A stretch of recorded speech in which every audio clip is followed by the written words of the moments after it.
நல்லா யோசிச்சு பாருங்க அண்ணி. அன்னைக்கு பிறந்த நாள் விழாக்கு நீங்களும் சந்தோஷமா வந்தீங்க. நம்மளாம் ஒண்ணும் பண்ணுமா சந்தோஷமா இருந்தோம். அன்னைக்கு தான் பெரிய மாப்பிள்ள இவள மாலையும் கழுத்துமா இழுத்துக்கிட்டு வந்தாரு.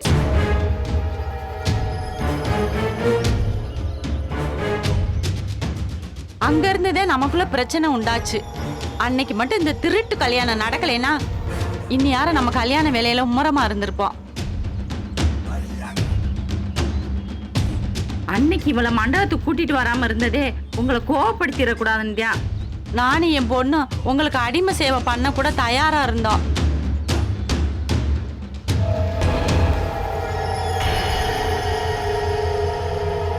வீட்டை காலி பண்ண சொல்லி நீங்க சொல்றீங்க. அங்க கல்யாணம் நின்னு போச்சுன்னு அஞ்சலி வீட்டுல இருக்க பொருள் எல்லாத்தையும் தூக்கி போட்டு உடைக்கிறா.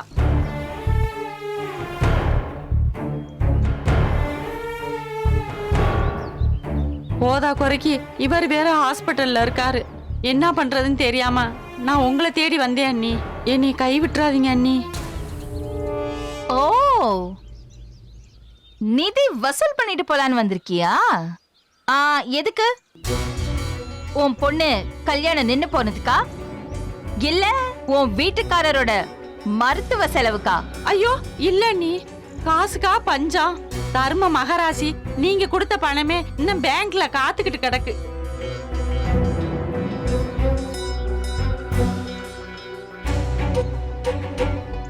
நான் பணத்தாசை பிடிச்சவெல்லாம் இல்ல அண்ணி. என் பொண்ணுக்கு ஒரு வாழ்க்கை கொடுத்தீங்கன்னா அதுவே போதும் அண்ணி.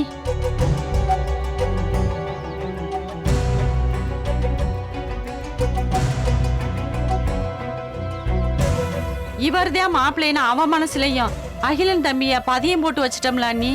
அதுல இருந்து அவளை திருப்ப முடியுமா?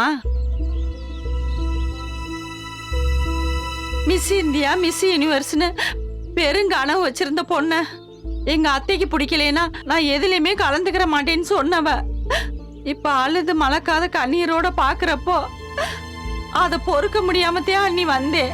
ஓ,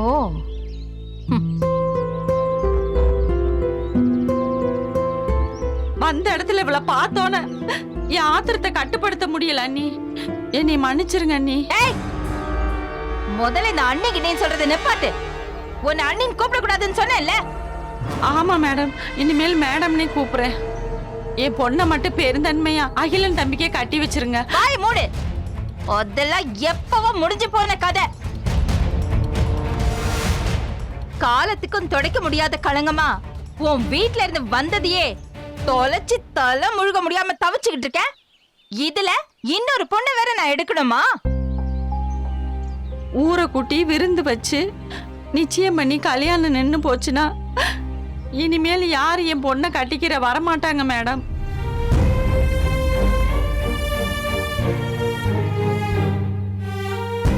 அகிலன் தம்பியும் அஞ்சலி உசுருக்கு உசுரா விரும்புறாங்க.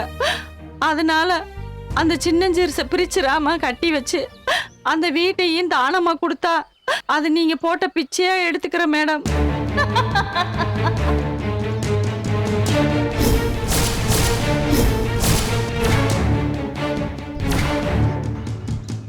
இந்த உலகத்திலேயே 5 கோடி ரூபாய் வீட்டை பிச்சையா கேட்ட முதல் பிச்சைக்காரி நீதான்.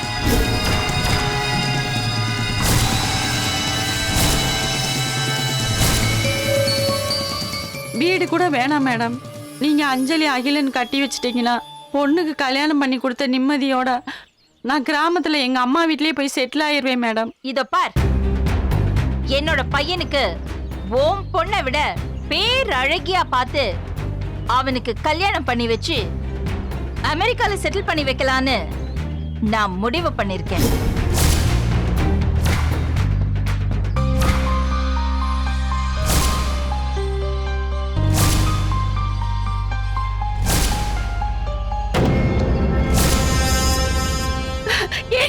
கேட்டியா என்ன சொல்றாங்கன்னு? நீ ஒருத்தி இல்லைனா என் பொண்ணு நல்ல வாழ்க்கை வாழ்ந்திருப்பாடி. அதெல்லாம் கெடுத்துட்டு நீ மட்டும் நல்ல வாழ்க்கை வாழ்வியா? உன்னை வாழ விட்டுவேனா?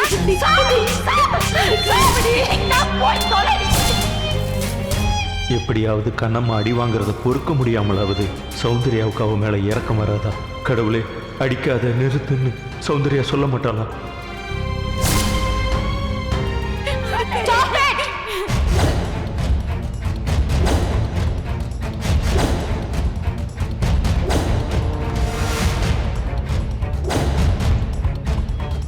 உன்னோட லோ கிளாஸ் பிஹேவியர்லாம் உன் வீட்ல வச்சுக்கோ. உன்ன மாதிரி ஆளுங்களுக்கான வீடு இது இல்ல. இங்க பாருமா, இதுக்கு மேல ஒரு அடி கண்ணம்மா மேல பட்டுச்சு, அதுக்கப்புறம் நான் சும்மா இருக்க மாட்டேன். போலீஸ்ல கம்ப்ளைண்ட் பண்ணிடுவேன்.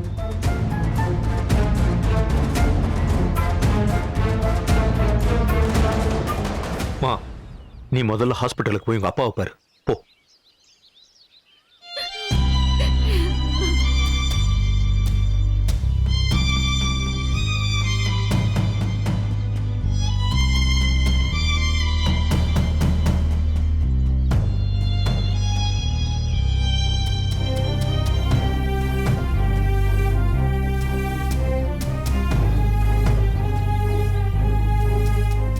மா, உங்களுக்கு வேற தனியா சொல்லணுமா? இங்க நின்னு சலம்பிட்டு இருக்காதீங்க, கிளம்புங்க.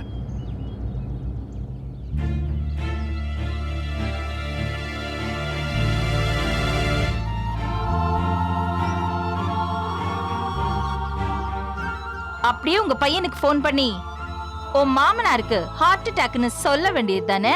ஓ கரெக்ட், நல்ல வேளை ஞாபகப்படுத்தினேன். ஃபோன் பண்ணி உடனே சொல்ல வேண்டிய விஷயம்.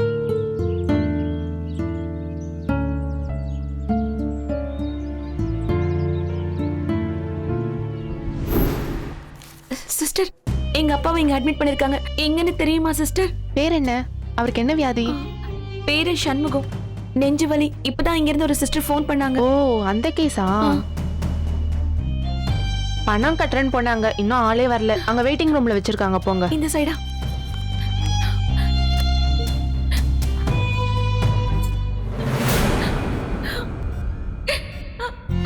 அப்பா, அப்பா, அப்பா, அப்பா, அப்பா, பாருங்கப்பா.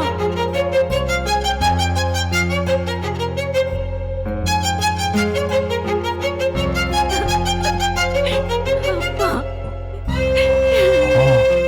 அப்பா, அப்பா பாருங்க. அப்பா, என்னப்பா ஆச்சு உங்களுக்கு?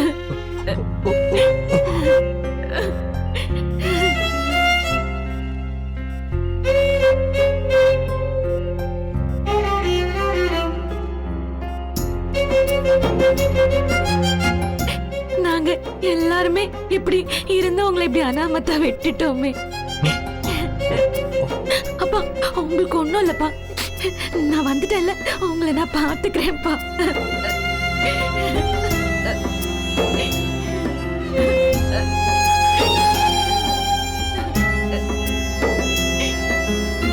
நான் பாரதி மாமாவுக்கு ஃபோன் பண்ணி வர சொல்றேன்ப்பா. இருதய சிகிச்சையில அவர் தான் நம்பர் 1. அவர் உங்களை எப்படியாவது காப்பாத்திடுவாருப்பா. வந்துருச்சுமா. நீங்க எனக்கு ஒண்ணு ஆகாது, ஒண்ணுமே ஆகாது. நீ இங்க இருக்க வேணாமா, கிளம்பிடு. நீ இங்க இருக்க கூடாது.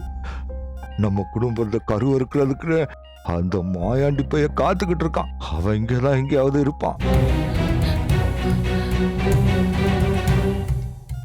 ஏதாவது இடவிடமா பண்ணிட போறாமா. நீ கிளம்பி போயிடுமா. அதெல்லாம் நீங்க பயப்படாதீங்கப்பா. நீங்க அமைதியா இருங்க. நான் பாரதி மாமாவுக்கு ஃபோன் பண்ணி வர சொல்றேன்.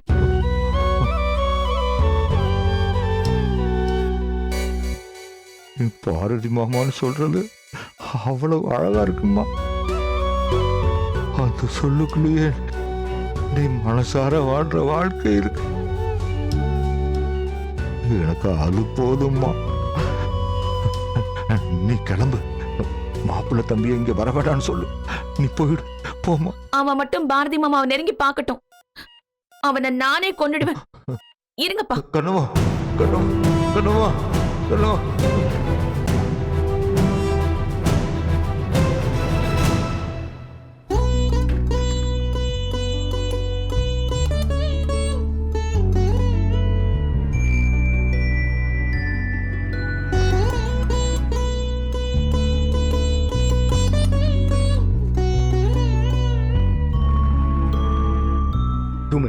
Yes doctor.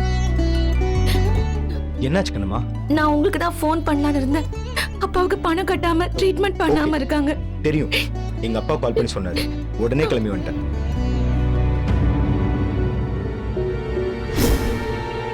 ஆமா, நீ ஏன் ஒரு மாதிரி இருக்க?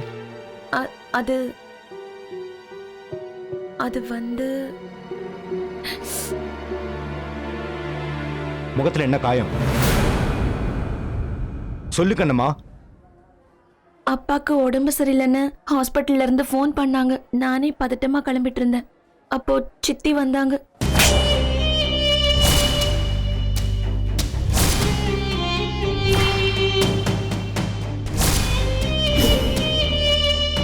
அப்ப என்ன பலார்னு அரைஞ்சாங்க. ஏன் அடிச்சாங்கன்னு தெரியல.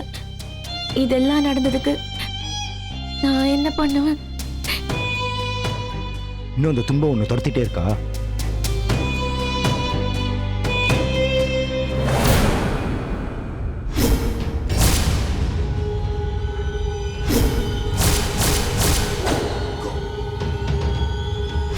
மவனை இன்னைக்கு மாட்டினடா. என் கையால தான்டா உனக்கு சாவு.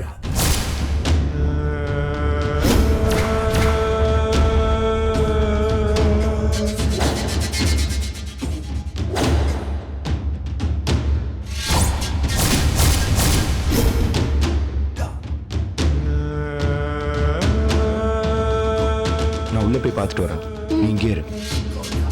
ஹாய் பாரதி. Hi sir. எப்படி இருக்கீங்க? நல்லா இருக்கேன் சார். என்ன இந்த பக்கம்? சார், என்னோட மாமாக்கு மைல்ட் அட்டாக். இங்கே தான் அட்மிட் பண்ணியிருக்கோம். மிஸ்டர் சண்முகம்? Yes sir. அவரை நான் தான் பார்த்துக்கிட்டு இருக்கேன். இப்போ அப்சர்வேஷன்ல வச்சிருக்கேன். இன்னும் பணம் கட்டலன்னு நினைக்கிறேன். ஓ. இப்போ அது ஒன்றும் இஷ்யூ இல்ல. மாமனார் வேற சொல்றீங்க. நீங்க எங்க ஹாஸ்பிட்டலுக்கு வந்ததே பெரிய விஷயம்.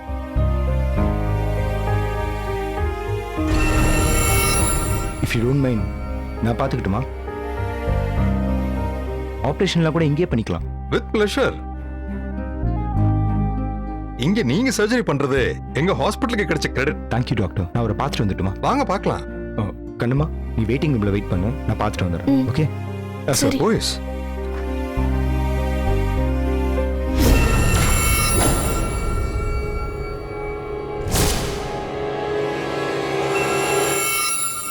அப்பா, இனிமே எங்க அப்பாவுக்கு எந்த பிரச்சனையும் இல்லை. எல்லாம் பாரதி மாமாவே பாத்துக்குவாரு. உண்மையிலேயே பாரதி மாமா கடவுள் தான்.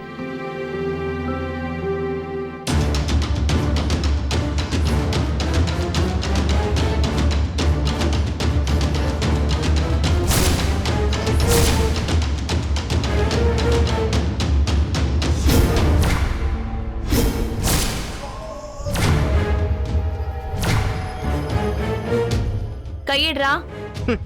பாரு, நீ கோவமா பேசினாலும் எனக்கு கோவமே உள்ள பத்தியா? கையறான்னு இதே ஒரு ஆம்பளை சொல்லி வச்சுக்க, ஓங்கி ஒரே அப்பா அப்பிருப்பேன். ஆனா பாரு, களைஞ்ச தலை, கசங்கின புடவை, இவ்வளவு கலை இல்லாத முகமா இருந்தாலும் உன்னை எனக்கு பிடிச்சிருக்கு கண்ணம்மா. அதனாலதான் எனக்கு கோவமே வரல. கையிடுறான்னு சொல்றேன்ல.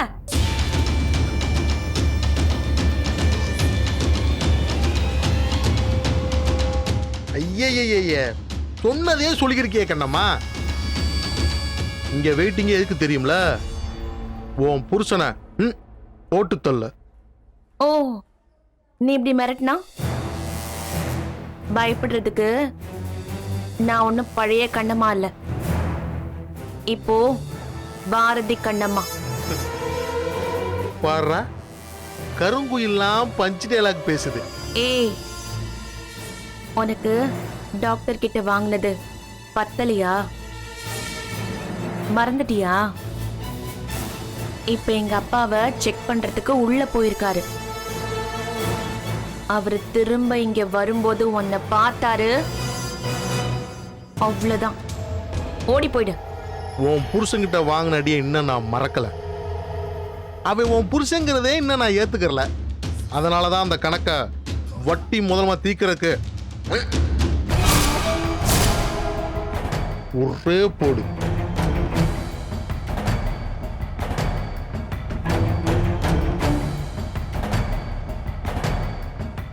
அவரை அப்படியெல்லாம் போடுறதுக்கு அவர் உன்ன மாதிரி எச்ச புழு இல்லடா, மா மனுஷன். கடவுள் அவதாரம் மாதிரி. அவரை நீ காலி பண்ணணும்னு நினைச்சனா நானே உன்னை போட்டுருவேன். மரியாதையா ஒதுங்கி போயிடு, இல்லைன்னா நான் உனக்கு ஒரு முடிவு கட்டிடுவேன்.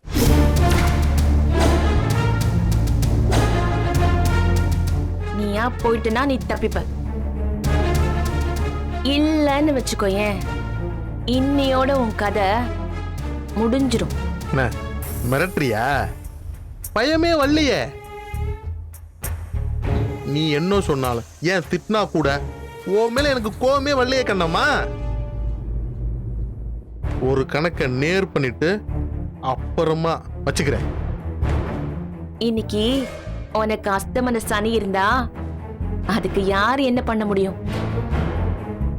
உனக்கு பயந்து நானோ இல்ல என் புருஷனோ பின்வாங்குவோன்னு நினைக்காத. அவர் வெளியில வரப்ப நீ இங்க இருந்தனா உன்னை அந்த ஆண்டவனால கூட காப்பாத்த முடியாது.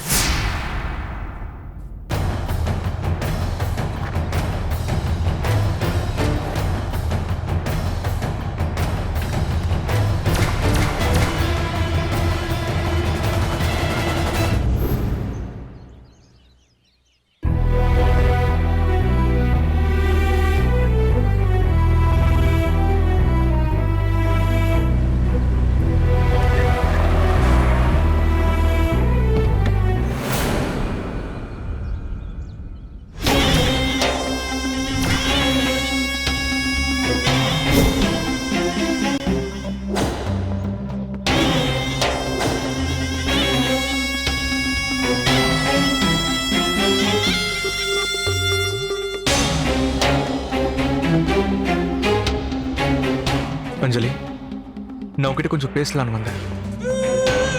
பேசுறதுக்கு இன்னும் என்ன இருக்கு? நான் உன்னை பத்தி யோசிக்காத நேரமே இல்லை. என்னால உன் நிலைமையை நினைச்சா தாங்க முடியல. நீ எப்படி என்ன நினைச்சு வருத்தப்படுறியோ அதே மாதிரி தான் நானும் பாரதியை நினைச்சு வருத்தப்பட்டுட்டு இருக்கேன். நீ என்ன சொன்னாலும் என்னால் அதை ஏத்துக்க முடியாது. அஞ்சலி, நடந்ததுல எதுவும் என் தப்பு இல்லை.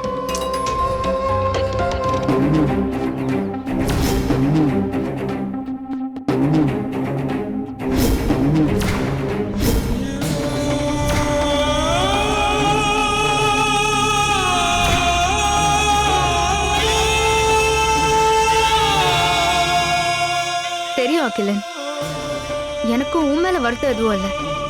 நடந்தது யார் தப்புன்னு இனிமே யோசிச்சு என்ன பண்ண போறோம்? நடந்தது நடந்தது தானே, இனி எதையுமே மாத்த முடியாதுல்ல. எங்க அண்ணன் பண்ண தப்பால எங்க அம்மா ரொம்பவே ஹர்ட் ஆயிட்டாங்க அஞ்சலி. இவ இப்ப என் மனைவி, அவளை கை நீட்டி அடிக்கிற உரிமை, ஏன் திட்டுற உரிமை கூட உங்க யாருக்கும் கிடையாது.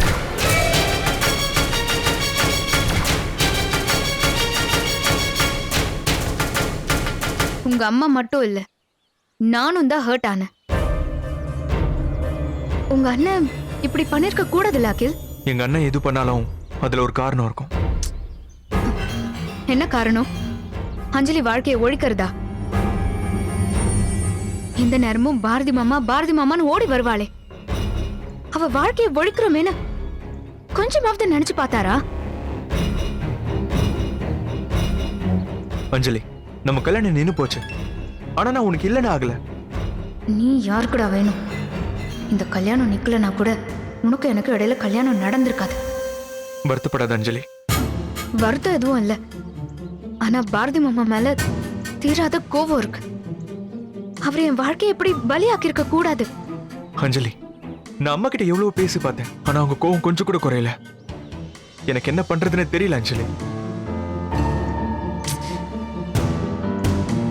அஞ்சலி, அஞ்சலி. அகிலன், உங்க அம்மா பாவம், அவங்க ஏற்கனவே ரொம்ப டென்ஷன்ல இருப்பாங்க. நீங்க வேற அவங்க கிட்ட ஏதாவது கேட்டு இன்னும் டென்ஷன் பண்ணாதீங்க. அவ்வளவுதான், எல்லாம் முடிஞ்சு போச்சு. அதை புரிஞ்சுக்கிட்டு அமைதியா இருங்க, என்ன மறந்துருங்க. அது என் முகத்தை பார்த்து உன்னால சொல்ல முடியுமா? காதல சட்டுன்னு மறக்க முடியுமா? காதல சட்டுன்னு மறக்க முடியாமதான் நான் தவிக்கிறேன். ஒவ்வொரு நாளும் அப்படியே வலிக்க வலிக்க கிடக்குற. எனக்கும் அப்படிதான் அஞ்சலி. உன்னை மறக்கணும்னு நான் நினைச்சே பார்க்கல. நம்ம வேற வேற பாதையில இருக்கோம். நான் பாரதி மேல இருக்கிற காதலை பறி கொடுத்துட்டு இருக்கேன். நீ என் மேல இருக்கிற காதலுக்காக உருகிட்டு இருக்க. அஞ்சலி, இன்னும் கொஞ்ச நாள் தான், நம்ம இப்படியே இருக்கலாம். அம்மாவை நான் கொஞ்சம் கொஞ்சமா கன்வின்ஸ் பண்றேன், நீ கவலைப்படாத. தம்பி, அதெல்லாம் உங்க அம்மாவை சமாதானப்படுத்திட்டு அப்புறம் வந்து பேச வேண்டியதா பேசுங்க. நான் என்ன சொல்ல வரேன்னா, அந்த கண்ணம்மாவை இவளத்தையும் கல்யாணம் பண்ணிக்கிருவேன்னு உறுதியா இருந்து கல்யாணத்தை முடிச்சாரு உங்க அண்ணன். அந்த தைரியத்துல கால் பங்காவதும் உங்களுக்கு இருக்கலாம்ல. இல்ல அத்தை, அம்மா கொஞ்சம் கோவமா இருக்காங்க. அது எனக்கு தெரியுது. நான் தான் நேர்ல வந்து பார்த்தேனே. எங்களை எல்லாம் கண்டா உங்க அம்மாவுக்கு அப்படியே கொமட்டிக்கிட்டுல வருது.